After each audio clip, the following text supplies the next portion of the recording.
Everyone, good morning. So, topic natin is disagreement versus disrespect. So, while we disrespect, it's lack of um, regards for another person's ideas or feeling. Disagreement, ito yung pwede pa rin magkaroon ng healthy and lead to new ideas. But disrespect can cause hurt feelings and create conflict. So, pag disagreement, ando yung a different opinion between two or more people, diba? Disagreement. And still, there is a two-way communication or two-way conversations where people can take turns talking and listening. So, disagreement, pwede pang makipag-usap, diba? Can be about ideas, opinion, or claims. Can be constructive and respectful pa. Pero kapag disagreement pero kapag disrespect, a lack of regard for another person's ideas or feeling, and a one-way conversation only when one person tries to get their way. So, can cause hurt feelings, fear, anger, and this isolation.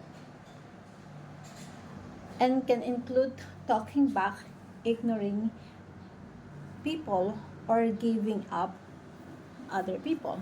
So, wala nang pag-uusap na pwedeng mangyari. Mas maganda magkaroon ng agreement ng pag-uusap ng both parties. Kasi lahat ng bagay is nadadaan sa mabuting pag-uusap. Ang disagreement kaya pang iresolba.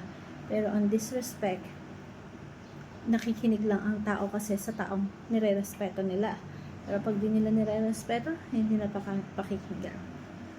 So, yun nga, mas maganda maging aware tayo sa dalawang to, kung ano yung difference ng disagreement and disrespect.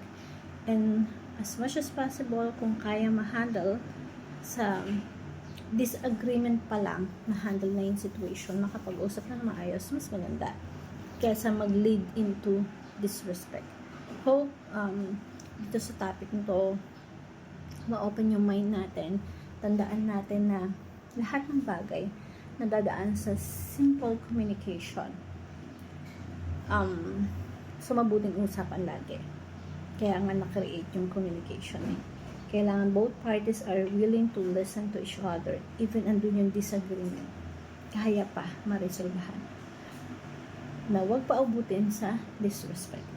Kasi ang disrespect, wala lang pag-uusap na mangyayari. Ganun laging solusyon natin. Pero, laging tatandaan, two-way communication is important palagi. Communication can break the ice. Hope you learned something. Thank you everyone and good